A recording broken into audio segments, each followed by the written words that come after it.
लोगों ने वोट दिया उन्हें भी शर्म आ रही है। ऐसे लगता है कि पाकिस्तान में हुकूमत नाम की कुछ चीज़ ही नहीं है। आप हमें जलील कर रहे हैं, आप तो कहते थे तब्दीली आएगी तब्दीली आएगी, कौन सी तब्दीली आएगी? अस्सलाम वालेकुम नाज़रीन, डेली न्यूज़ नेटवर्क के साथ मैं हूं आपका होस्ट रहमान यूसुफ और आज हम बात करने जा रहे हैं हुकूमत पाकिस्तान की जानिब से जो पेट्रोल की कीमतों में मज़ीद इजाफा कर दिया गया है, इसमें शहर सियालकोट के लोग क्या कहते हैं। रात से जिन लोगों ने 12 रुपये पेट्रोल महंगा कर दिया है, कहाँ से गरीब आदमी पूरा करे? मजदूर सारे भूखे मारे हैं, उनको मजदूरी नहीं मिल रही ताकि गरीब आदमी जो है अपना पेट पाल सके, बच्चों को पाल सके। पेट्रोल इतना महंगा कर दिया, गरीब आदमी कहाँ से पूरा करे? परेशान होए थे हूँ तेल पवाया, पहले गड्डी तेल हो गया रेड़ के लिया तेल पवाया 12 रुपये वेख्या वध गया था। ਅਸੀਂ ਬਾਹਰ ਹਾਜ਼ਰ ਰਹਿਣਾ ਬਹੁਤ ਤੰਗ ਆ ਤੇਲ ਦੇ ਬਾਰੇ 'ਚ ਕਿਉਂ ਤੇਲ ਦੀ ਵਜ੍ਹਾ ਦੇ ਨਾਲ ਕਾਰੋਬਾਰ 'ਚ ਬੜਾ ਫਰਕ ਪਿਆ ਦਾ ਸਾਡਾ।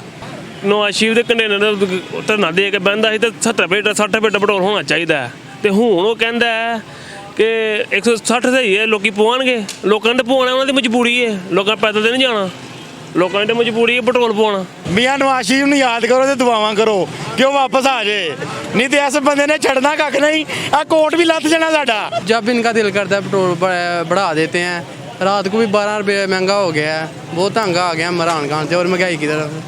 तो यही अपील है कि अभी बराए मेहरबानी इमरान खान चला जाए यहाँ से।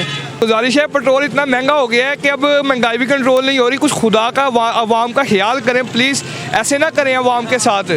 आप हमें जलील कर रहे हैं, आप तो कहते थे तब्दीली आएगी तब्दीली आएगी, कौन सी तब्दीली आएगी? अवाम का जो गरीब अवाम है उसका क्या करेंगे? उसके बारे में खान साहब को कुछ ना कुछ सोचना चाहिए, उसके अल्टर में कुछ देना चाहिए, अवाम को कुछ रिलीफ देना चाहिए, कुछ भी नहीं देते।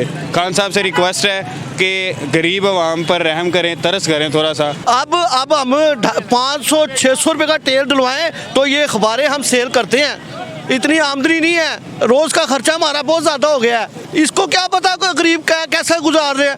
जिन लोगों ने वोट दिया उन्हें भी शर्म आ रही है। ऐसे लगता है कि पाकिस्तान में हुकूमत नाम की कुछ चीज़ ही नहीं है। पेट्रोल रात से 10-12 रुपये महंगा हो गया है, महंगाई आ गई इतनी ज़्यादा, आटा इतना गरीब आदमी से पहुँच से ज़्यादा है। अल्लाह बंदे हूँ तो क्यों भी 500 रुपये किलो हो गए थे, मारे लोगों ने की बने थे। सुबह तो मैं रक्षा माशाल्लाह चलान दिया 400 500 600 रुपया होया। हुकूमत ਨੂੰ ਕਹਾਂਗੇ ਤੁਹਾਡੀ ਮਿਹਰਬਾਨੀ ਕੋਈ ਸਾਡੇ ਤੇ ਰਹਿਮ ਕਰੋ, ਪੈਟਰੋਲ ਜਿਹੜਾ ਮਰਜ਼ੀ ਮਹਿੰਗਾ ਕਰੋ, ਲੇਕਿਨ ਗਰੀਬਾਂ ਲਈ ਕੋਈ ਸਹੂਲਤ ਪੈਦਾ ਕਰੋ, ਕੋਈ ਆਰਾਮ ਨਾਲ ਆਪਣੇ ਘਰਾਂ 'ਚ ਬਹਿ ਕੇ ਰੋਟੀ ਖਾ ਸਕਣ। ਲੋਕੀ ਆਪਣੇ ਬੱਚੇ ਲੈ ਕੇ ਖੁਦਕੁਸ਼ੀਆਂ ਕਰਦੇ ਪਏ ਨੇ। ਇਹਦੇ 'ਚ ਦੱਸੋ ਉਹ ਬੱਚਾ ਲੋਕ ਮੰਗਦੇ ਨੇ, ਲੋਕਾਂ ਕੋਲ ਦੁਆਵਾਂ ਕਰੋ ਕਿ ਯਾ ਅੱਲਾ ਸਾਨੂੰ ਧੀ ਦੇਈ ਪੁੱਤਰ ਦੇਈ। ਜੇ ਉਹਨਾਂ ਨੇ ਜੰਮ ਕੇ ਵੀ ਪੁੱਤਰ ਬੱਚਾ ਮਾਰਨਾ ਤਾਂ ਉਹਨਾਂ ਨੂੰ ਫਾਇਦਾ ਕੀ? ਫਿਰ ਉਹਨਾਂ ਨੂੰ ਮਰ ਜਾਣਾ ਚਾਹੀਦਾ।